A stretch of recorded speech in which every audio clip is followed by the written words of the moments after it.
କୁକୁରଟିଏ ପାଟିରେ ମାଂସ ଲଗା ହାଡ଼ ଧରିଥାଏ। ସେ ଗାଁ ଆଡ଼କୁ ଯାଇଥିବା ରାସ୍ତାରେ ଚାଲିଥାଏ।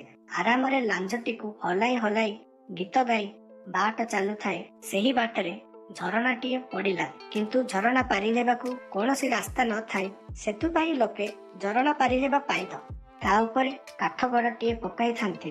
କୁକୁରଟି ତା ଉପରେ ଦେଇ ଝରଣା ପାରିଦେବାକୁ ଲାଗିଲା। ଏପଟେ ମୁଣ୍ଡ ଉପରେ ଖରା। ବହୁତ କଷ୍ଟରେ ସେ ତା ଘରକୁ ଯାଉଥାଏ। ମୁଣ୍ଡ ଉପରେ ଖରା ଥିବାରୁ ତାର ଛାଇ ଝରଣା ପାଣିରେ ପଡୁଥାଏ। କିଛି ସମୟ ପରେ ସେ ପାଣିରେ ନିଜ ଛାଇକୁ ଦେଖି ଆଉ ଗୋଟିଏ କୁକୁର ବୋଲି ଭାବିଲା।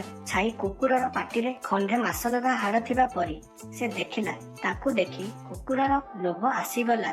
ସେ ଆଉ ଖଣ୍ଡିଏ ମାଂସଲଗା ହାଡ଼ କିପରି ଖାଇବ ବୋଲି ଭାବିଲା।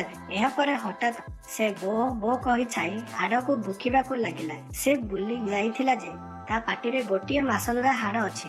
ହଠାତ୍ ପାଟିରୁ ମାଂସ ଖଣ୍ଡକ ପାଣିରେ ଖସି ପଡ଼ିଲା। ଫଳରେ ତାହା ପାଣି ସୁଅରେ ଭାସିଗଲା। ଲୋଭୀ କୁକୁର ଛାଇ ମାଂସ ଲୋଭରେ ଅସଲ ମାଂସକୁ ବି ହରେଇଲା। ଅତି ଲୋଭ କଲେ ଏମିତି ହୁଏ।